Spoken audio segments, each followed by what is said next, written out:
Предпријатие подготвено го дочека денешниот снег. Улиците во централното градско подрачје, како и во периферијата, беа посипани со сол, при што беа приспособени за нормален сообраќај.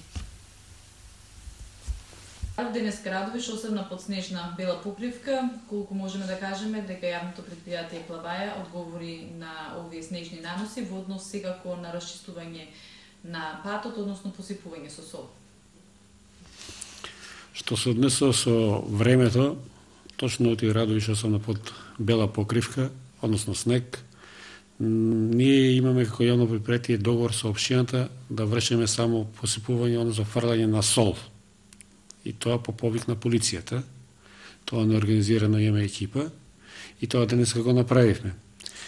За поголеми количини на снег приводите пред јавните установи, детски градинки, болница, собрание, училишта, сме доволни да го чистиме снегот. А додека за чистење на улиците, тоа општината го има решено на друг начин. Каде градоначалникот тоа го решава со други институции, односно со други правни лица. Посипувањето на сол дали го вршевте само во централното градско подрачје или по периферните улици кои што се покритични во градот? Посипувањето на сол го вршеме секаде, бидејќи за да обавуваме нашата дејност собирање на комунален отпад, мора да го вршеме секаде, бидејќи и самите возила може да одат таму. А тоа на теренот се гледа, го збираме комуналниот отпад. Тоа не е должност. Набавени ли се доволни количини на сол, имајќи предвид дека еве досега и времето издржа, мислам онака како што е, меѓутоа не се знае што ќе се случува во оваа токму 2010 година. За количина на сол ние не сме надлежни, бидејќи ние вршиме само услугата на фрлање. Услугата, а додека количините и ризлада што треба се фрла, тоа е на општината. Меѓутоа имате ли сознание дали има доволно? Има. Има доволно сол. Во случај на поголеми врнежи? Има.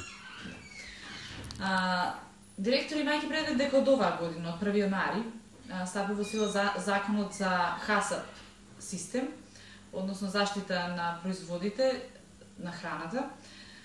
Можете ли да ни кажете во кој тој контекст, имајќи предвид дека на градското пазариште се продаваат прехранбени производи, каква е моменталната ситуација, дали реагиравте вие како директор на оваа институција кај сите оние трговци кои продаваат ваков вид на роба?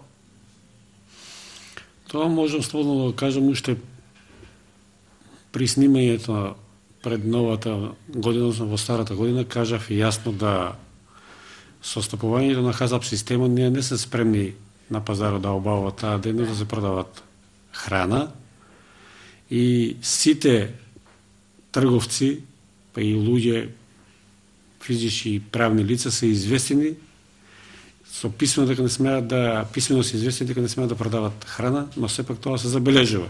Тоа не се почитува од нивна страна. Тоа не се почитува од нивна страна. Поконкретно во сабота нашиот одговорен се јави на мене дека не ги почитуваат овие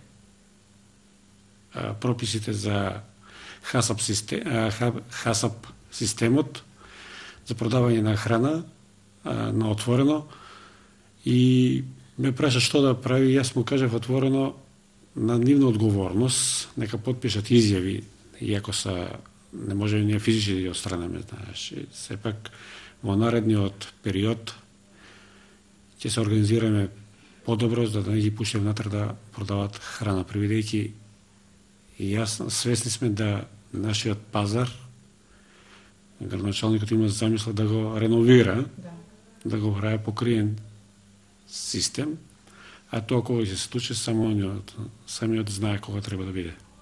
Да, можете ли да носите одредени одговорност доколку продолжат еве трговците без ваши сознанија сега кога избегнат од контрола? Можете ли да сносите и вие одредени, нели? Ние како организатори на пазарот секако сносиме вина, но ќе се потрудиме да ова пазаришен ден, што е сабота предвиден, со повеќе луѓе да интервенираме, ако по можност може да ќе употребиме и обезбедување, да на некој начин ги отстранеме. Луѓето кои доаѓаат таму, мислам кога доаѓаат кај нас, и ние и кажуваме да во секој случај ќе бидат казнети оние. Можда ова не се случува оваа сабота да има инспектори од ветеринарни инспектори, но не е на одмет да во сабота сега така на 8, односно 9 јануари да налетат инспектори каде и ние сносиме одговорност. Да.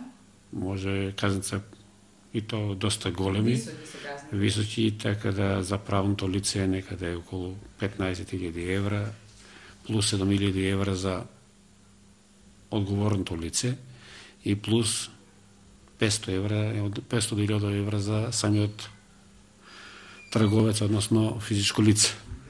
Така да ние будно ќе го следиме тоа и ќе преземе доста ригорозни мерки у тај дел.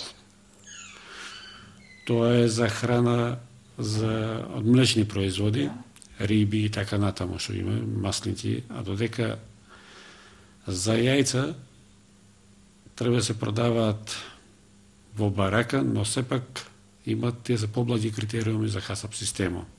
И може да продават луѓе кои имат обезбедено барака со обезбедени плочки и вода. И таму некоја се снижување, таму не знам поконкретно како главно, но отворено веќе нема да дозволиме тоа да се продава. Доколку го побараат тоа еве дел од продавачите, ки им го возможите ли да го направат моментално, да го изреализираат? Моментално бараќите се собственост на правни лица таму што се на пазаришто, но многу мал дел од нив имат бараќи, а поголем дел продаваат на тезги.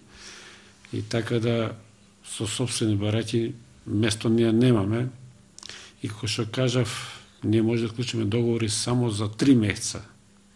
Така имаме договорено со градоначалникот за 3 месеца и ќе бидат известени сите правни и физички лица за 3 месеца, но ќе склучуваме договор само со оние правни и физички лица на кои 2009 година се исчистени сите сметки, додека на оние што нема ќе дадеме решение за иселување.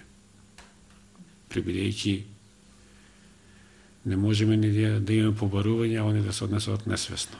Покрај во саботите, вакви прехранбени производи, дел од прехранбените производи се продаваат и во текот на неделата, меѓутоа верувам дека имате поголема контрола бидејќи не е толкова гужва. Каква е ситуацијата во тие денови, во текот на самата недела? Па ние имаме луѓе нон-стоп, односно дежурни ракуватели на пазарот. Има го инцидентно и тоа се продава, но сепак и во непазарните денови ќе бидат известени, односно ќе бидат отстранети од продавањето на храна со необезбеден ХАСАП систем. Благодарам.